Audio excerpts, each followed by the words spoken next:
Mum suggested that we should make a list of the things we wanted to take to Turkey. Make a note of any special clothes and other items you might want, she said, and don't forget your swimming costumes. Nicholas, you can help the twins. Well, I did help the twins with their lists, and this is what I wrote down for them. Teddy bear, for Cheese, and big polar bear, for Tomato, it's even bigger than her. Lego collection, about 8 crates of Lego. Tricycle, 1 each. Trampoline, tunnel, it's one of those crawl-through things. Plastic slide, for the end of the tunnel. Scissors, crayons, glue, sprinkly stuff, and those things that go bang in crackers. Schumacher, he's our tortoise. Captain Beaky and all our hens. Rubbish, our goat. Superman costume, for Tomato. Tyrannosaurus Rex costume, for Cheese. 600 bars of chocolate, for Cheese.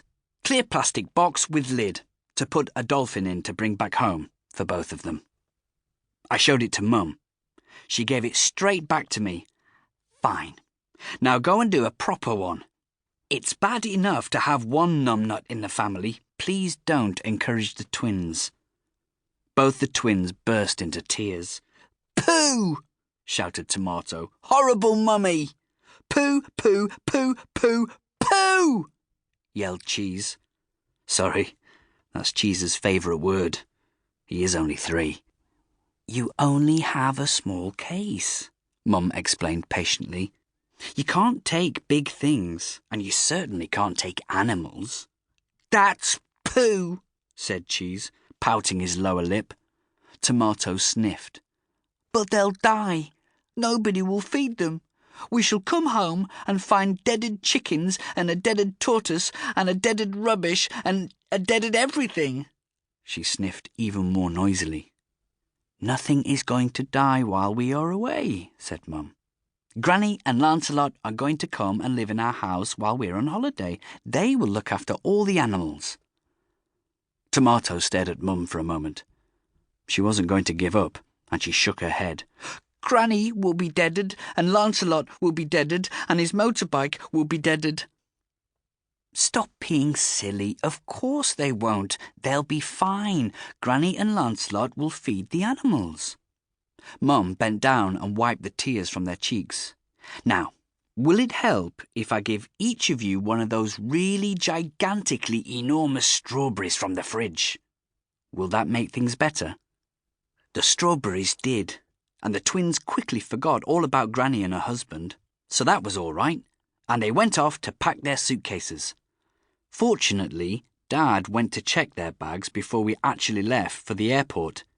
He stared, astonished at the open cases. The clothes were heaped in piles, and they were moving around as if they were alive. What on earth?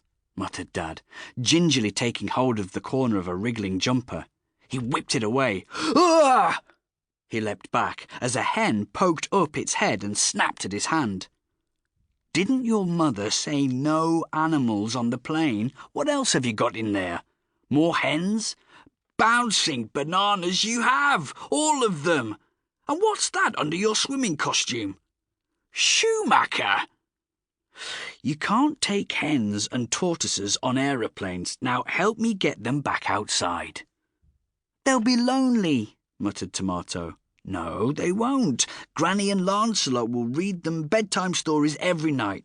Take them back outside. At last, we seemed to have everything sorted and we actually managed to set off for the airport. Exciting. Next stop, Turkey.